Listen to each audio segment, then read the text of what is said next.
Hello મારી family, Radhe Radhe, જય Shri Krishna, welcome back to my channel. તો ભાઈ કાલ તો હું વ્લોગ નથી બનાવી શકી કારણ કે કાલ થોડો મહેમાન આવી જતો ખાસો બધો, તો એટલા માટે મને છે ને કાલ બિલકુલ ટાઈમ નહોતો મળ્યો વ્લોગ બનાવવાનો. તો આજે તો ભાઈ આખો દિવસ હું ઘેર હતી ને અત્યારે હજુ વ્લોગ બનાવું છું કારણ કે સવારથી હે ને મતલબ જે મારો સાસુમાં છે ને ભાઈ એનો દવાખાને જશે હોસ્પિટલે. ઇવન ભાઈ હવે છે ને ઉંમર થઈ જશે જેના લીધે ઇવન ઓકે છે ને બરાબર દેખાતું નહીં, મતલબ આમ થોડું જોખું જોખું દેખાય છે.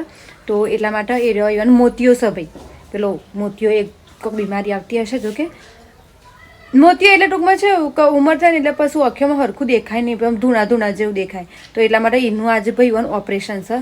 તો મારા જે જેઠવાણી છે ને એ લઈને જશે ને હું ઘેર રહીશું ઘરનો સાચવવા માટે. ઓકે, અને હવે મમ્મીથી કશું થાય એમ નહીં ભાઈ, ખાસી ઉંમરનો છે મારા સાસુમાં. અને બીજું કે હવે મમ્મીને ભાઈ ઓપરેશન થશે આંખોનું તો ઢોરવાનું કોણ કરશે, તો એટલા માટે મમ્મી જે એક ભેંસ છે ને એને ઘેર લાવ્યા છે. ચલો હું તમને ભેંસ બતાવું, કારણ કે પછી તો ખેતર અમારા ભાઈ બહુ આગળ છે, 2-2.5 કિલોમીટર જેટલું આગું જવાનું હોયથી, તો બહુ દૂર પડી જાય. એટલા માટે મમ્મી ક્યાં ઢોર ઘેર લાવી દઈએ.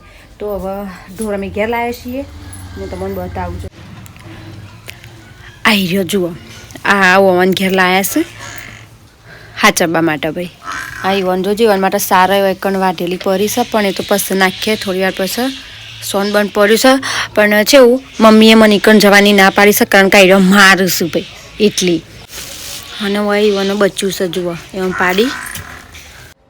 ચલો તો હવે ઘેર તો હું એકલી છું ને, ઘરનું બધું કામ થઈ ગયું છે, બીજું તો કશું ખાસ કોઈ કામ નહીં. પેલા ઊંઘી જશે પણ ઈવન ઉઠાડવા પડશે કારણ કે ભેંસ તો મને ભાઈ ઈવન પાસે નહીં આવવા દે. ભેંસમાંની જોડે મતલબ શીલામાં ના પહેવા દે, અજાણે માણસ લાગે એટલે ઢોર ભાઈ જલ્દી વિશ્વાસ ના કરે.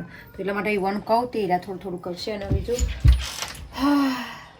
મારો કબાટ એટલો ભરેલો હા ને ભાઈ કે મારો વસ્તુ શો મૂકવી શો ના મૂકવીને ખબર નહીં પડતી. આ જોજો આ કબાટ આખું ભરેલો હા, પણ થોડો શણગારનો સામાન ભાઈ હું હરખું કરું જેમ તેમ પડ્યો છે એટલા માટે. તો અને ખુશાલ માટે ભાઈ મેં જે મંગાવ્યું છે ગિફ્ટ એ આજુ ફોન કરાવું એ ભાઈ કે હું આજે લાવી દે, તો કદાચ લગભગ લાવી દીધું હશે. તો જોઈએ લાવ્યો કે નહીં, હું ફોન કરાવો ઓન જોડે તાનું.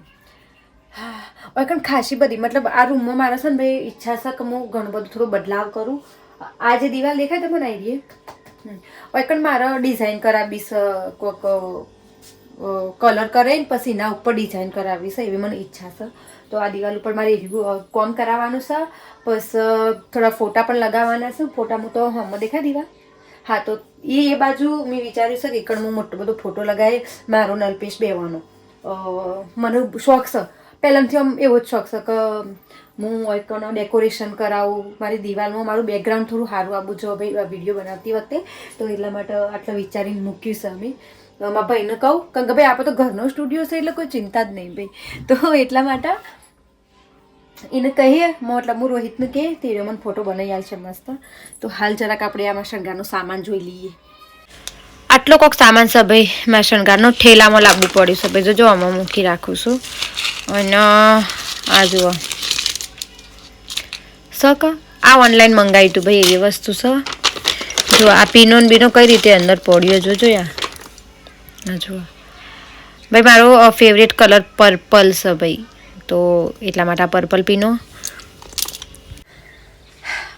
એક વસ્તુ કહું શું છે કે મને ઝુમખોનો ભાઈ બહુ શોખ છે, અતિશ વગરનો. મને ઝુમખો એટલો ગમે ને કે તમે વાત ના પૂછો.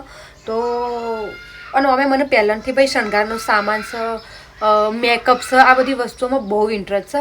જ્યારે ત્યારે ભાઈ તમારી અશ્વિના છે ને એક સપનું જોઈને બેઠી કે જ્યારે તારે ભાઈ અશ્વિના મતલબ હું થોડી કમાતી થઈ જાય ભાઈ હરખી રીતે. હાલ કમાવો જ છું ભાઈ હો, કંઈ હું કંઈ નરવી બેહી નહીં રહી કે ખાલી ઘરનું જ અશ્વિના કામ કરે છે એવું બિલકુલ નહીં. હાલ હું કમાવું જ છું, પણ જેટલું હું હાલ કમાવું છું એનાથી મને સંતોષ નહીં ભાઈ.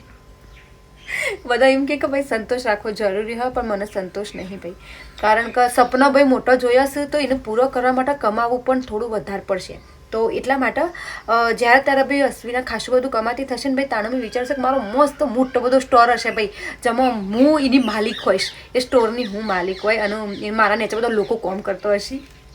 આવું બધું વિચાર્યું હોય અને હું એ સપનું ભાઈ જરૂર પૂરું કરે. પણ થોડી મહેનત કરવી પડશે મારી જિંદગી માટે, કમાવા માટે, અને હું કરે પણ. કારણ કે મને નરવું બેહી રહેવું ભાઈ બિલકુલ ગમતું નહીં. કોણ બેહી રહે બાપા? શું છે કે હું જ્યારથી જોબ કરવાનું ભાઈ મેં ચાલુ કર્યું ત્યારનું છે એવું કે હું કોઈના પર નિર્ભર નહીં ભાઈ. ખુદના ખર્ચા કે આ તે ગમે તે છે ને બધું હું જાતે જ ઉઠાવું છું ભાઈ. આવડાથી આવડો ખર્ચો પણ મારે કરવો હોય તો હું જાતે જ કરું છું. આપણે કોઈના જોડે એક રૂપિયો પણ માગતો નહીં. હું મારા હસબન્ડ જોડે મતલબ કે અલ્પેશ જોડે પણ હું રૂપિયા નહીં માગતી કે તમે મને પૈસા આપો, કારણ કે હું કમાઈ લઉં છું, મારે જરૂર નહીં. પણ હા ઉપર હું લોકોને હેલ્પ કરું ભાઈ કે તમારે જોતું હોય તો મને મારા જોડે માગી લેવાનું. ચલો ખાસી બધી બીજી એક્સ્ટ્રા વાતો થઈ છે. હું તમને મારો ઝુમખો બતાવું ભાઈ. મને જે ઝુમખોનો શોખ છે તો હું તમને મારો ઝુમખો બતાવું. વેઇટ, પહેલાં જો આવી રહ્યો ઝુમખો. ઓકે, તો આ દૂધિયા કલરનો ઝુમખો છે. મતલબ આવી કોઈ સાડી હોય ને તો એમાં મેચ કરવા થાય. જો સેમ ટુ સેમ હોય ને તો એક આ ઝુમખો છે. મને આ ટાઈપનો ઝુમખો ભાઈ બહુ ગમે. સાવર નેચે આવું હોવું જોવો. અને સેમ એવો ને એવો બીજો કલરમાં છે. આ પિંક કલર છે જુઓ. એ પિંક કલરનો હું પણ આ મેં બહુ પહેર્યો નહીં ભાઈ. આ 2-3 વખત પહેરી લીધો છે. ઓકે, એના પછી જો આયરો ભાઈ મેં અંબાજીથી લીધો હતો. 100 રૂપિયાનો છે આયરો. બોલો, વિચાર કરો, આટલો ખાલી બુટીઓ અને મને 100 રૂપિયાનો આલ્યો. થોડાય ભાવ ઓછા નતા કરતા તમે જુઓ તો. પણ એના નીચે આવી રીતે ઝુમખો જોવાઈ રહી ઝુમ્મર. તો આવો ઝુમ્મરિયો તો આપણને બહુ ગમે છે. પછી એક આયરો કોકસ આવો. આ જ્યારે ભાઈ હું કદાચ દ્વારકા હતી ને તાણ ભાઈ આ તાણનો છે. બિલકુલ પેલો આમ બગડ્યો નહીં જુઓ. એવો ને એવો છે. તો આ ઝુમખો મને બહુ ગમે છે. 2 સેટ છું. હા જો છે ને. હા તો એ રે એવો છે. એક આયરો છે જુઓ, એકદમ કથ્થઈ કલર ઉપર છે. એકદમ રજવાડી ટાઈપનો ભાઈ આપણે કપડાં પહેર્યા હોય ને તો એમાં આયરો સારો લાગે.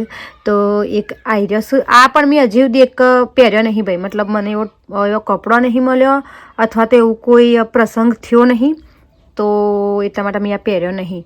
પણ હવે પહેરશું ભાઈ. અને આ શું જૂનામાં જૂનો ઝુમખો ભાઈ જુઓ, બધાથી જૂનામાં જૂનો.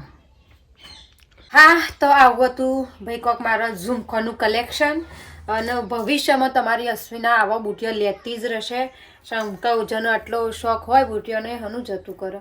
બધાથી વધારે મને આવી રહ્યો ગમે છે. પણ આ પહેરવાનો મોકો જ નહીં મળતો ભાઈ. તમે જુઓ તો એટલો અમુક ટાઈમ એમ થાય જોજો વાવ એટલો મસ્ત લાગે છે. પણ એવો કોઈક મસ્ત મોટો પ્રસંગ આવે ને તો મનો અંદરથી એમ થાય ના આ ઝુમખો હું પહેરું એટલે મેં હાચવીને મતલબ શું હાચવીને મૂકી રાખ્યો છે મેં. બીજો ખાસો મારા જોડે ખાસી બધી એવી કલેક્શનો પડીશું ભાઈ. સમ કે હું જે તે વસ્તુઓ નહીં લેતી. મને થોડી બ્રાન્ડવાળી વસ્તુઓ હોય ને એવી વધારે સારી લાગે છે એટલા માટે. હા બસ એવું છે. અને આ બધી આવી પીનો ને બીનો પીનોસ વેટીઓનો મને સખત ભાઈ બહુ શોખ છે. વેટીઓ બ્રેસલેટ ઘડિયાળ આ બધી વસ્તુઓનો બહુ શોખ છે.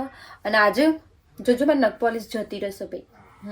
તો આ નખ પોલિશ જતી રહેશે તો આપણે હે ને આજે કલર કરશું ભાઈ. અને આપણે રંગવાનું છે. અને જુઓ આઈડી આ દેખાય.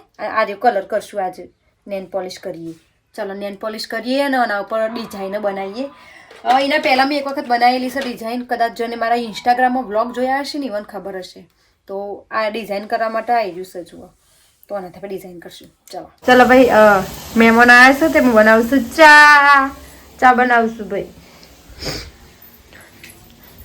અમારા મહેમાન અહીંયા અમારા મહેમાન આ માણસો જુઓ. હું તો હજુ કરો આશીષ આવ્યો છે ભાઈ.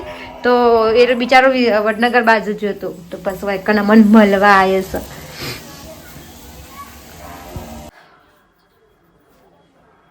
જુઓ નખ તો ભાઈ મેં મસ્ત મજાના રંગી દીધા છે. અને અમારા આશીષ આવ્યા હતા તે ચા પોણી કરી અને એના રવાના થયા છે હવે. પણ એ એમ કહેતા હતો કે જેવો ઘેર જશે ને એવો નૈનાને બોલશે. શંકરભાઈ નૈના એવાનું એકણ આવવાનું હતું. પણ હવે આશીષ એકલો આવ્યો છે તો ઘેર જઈને ભાઈ ગાળો ખાશે. પ્રોપર ગાળો ખાવાનો એરો હું કમર લખી આપું.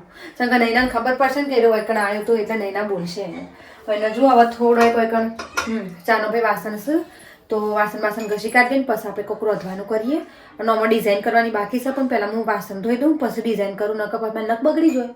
જો કે નખ તો કાલનો દાડો જ રહ્યો ભાઈ. પમદાર પાસે હતા ને એવા કોમ છે એટલું પોકો મને તાણ. ઓકે ભાઈ, તો જો જમવામાં સોરી હા બનાવી છે ખીચડી બનાવી છે.